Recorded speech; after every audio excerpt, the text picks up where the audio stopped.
Hello, welcome to Challenge Charlie. I'm afraid it's a bit of an orange Challenge Charlie at the moment because I'm actually sitting in my tent, which is orange. It's not actually my tent, and it has been causing me several problems on this challenge already. Basically, I am climbing up to, I'm climbing Mount Aconcagua. I'm currently at the base camp, and tomorrow I'm going to see if I can get up to Plaza Francia, which I think is a really nice viewpoint of the mountain, but the weather is a little bit iffy, so I'm not sure how far up there I'm going to get. Basically, I've spent my first night camping in a little village called Puerto del Inca. I was told that there was free camping, so it was unfortunate. It was about 2-3 km out of the town in the wrong direction, and so this morning I had such a long trek up this never-ending road to actually find the national park, which is Park Aconcagua. And then it was about a 3.5 hour walk, going very slowly because my bag is so heavy, it's just ridiculous, to get up to here to the base camp. Now the reason my bag is heavy is I've had to rent a load of gear in Mendoza, which is the nearest city. It's about a 3.5 hour journey by bus to get here, and basically the rental company have just given me the most massive tent ever. I did ask for a 1-person tent, and I've been given a 3-person tent, which you can probably see how big it is. There's my sleeping mat and stuff, and there is all the rest of the room in my tent. Now it might be really good if it does tip down with rain tonight. It might be actually quite handy to be sleeping in the centre of the tent, because I haven't been able to put this tent up very well at all. I don't know if you can hear that wind outside. It was so windy earlier when I got up here about 3:30. Trying to put the tent up was an absolute nightmare. It was literally about to fly off down the hill. So it's not put up very well, and there are lots of rocks holding it down, which I don't know how helpful they're going to be to the waterproofness. So it could be a bit of a long night, unfortunately. Walking wise, it wasn't actually too bad a walk. The main challenge for me has just been carrying this pack. I think my pack weighs about 25 kilos because there's a really big tent. I'm carrying the cooker and stove and everything, and the cooking pot they've given me is like, I can't, I'm holding it with 2 hands. There you go, there's one hand, and it's like that big. It's literally, it's a cooking pot for probably cooking for 6, not for 1. Which it just takes up so much room in my bag, and everything's really heavy. I've got a down sleeping bag, which to be honest I think I'm going to need. It goes down to -30, and I have heard from people that it's really quite cold up here at night. But it all takes up so much room, and I'm trekking with a bag probably twice the size of the one I was trekking around Torres del Paine Fort with. Now, the good news is that tomorrow, to get up to Plaza Francia, I'll be camping here again afterwards, so I'll just head up the hill and then come back down to here. I say it like it's not going to be tough. I think it's like 5 hours upwards, and then about 3 to 4 to come down again. So I think I'm going to have a long day ahead of me tomorrow, and then I'm going to have to get up, I reckon, about 5 or 6 in the morning on Friday, just to get back down to the village where I camped on the first night in enough time to catch the bus back to Mendoza, which goes about 10 to 12. My campsite last night was really random. Basically, I've been misinformed by the tourist office. The whole reason I've got a tent is because the tourist office told me that it's not possible to stay in the domes up here. During the climbing season, the whole place is just covered in these domes, and when I show you on the footage, you'll be able to see these kind of shells of domes, and in each of those domes, they are kind of a dorm, so there could be anything up to about 20 beds in there. Now, the 2 challengers who have challenged me to do this, Mark and Cam, they came up and did this about 3-4 weeks ago, and they suggested that I do it.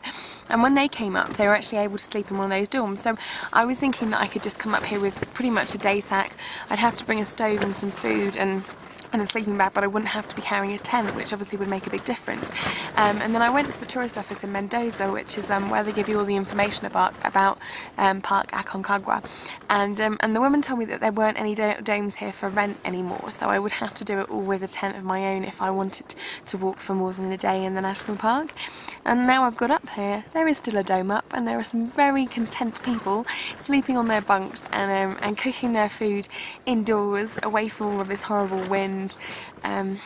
I'm really not looking forward to tonight. When we were doing the W, as those of you who watched that challenge will know, we got absolutely rained on like 2 nights running, and the tent was flooded, and it was just such a mission trying to carry it and stuff. And my bag is heavy enough as it is, and it's also really bulging at the seams.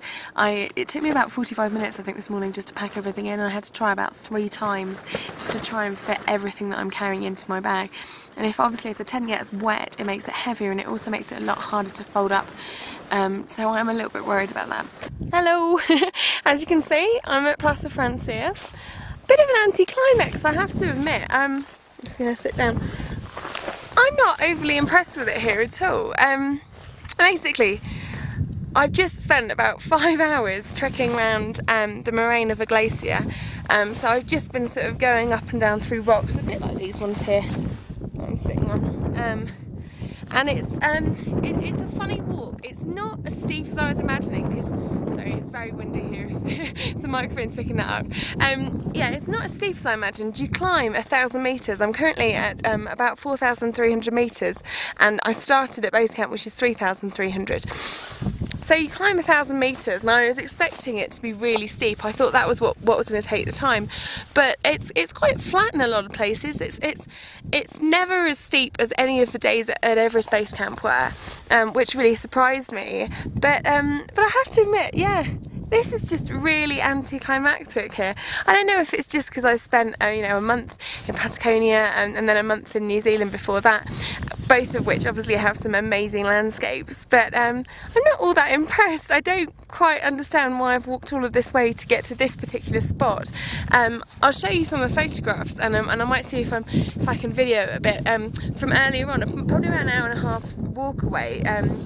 I kind of came round the bend in the glacier, I guess, and saw Mount Aconcagua properly, and that view was really, really nice. Whereas here, I don't know, we're almost a bit too close to it. Can you see it there? Obviously there is quite a lot of cloud at the peak too, so that would obviously make a difference. But yeah, this is just a campsite. This is a campsite that the climbers who are going to the top would use as their sort of secondary base camp. The one thing that I am really surprised about though is there's absolutely no water. All of this area is completely bone dry, and I was expecting some form of water source. I only carried a litre of water up with me, and it's been really sunny, and I'm actually really quite worried that I'm going to get dehydrated just trying to get back.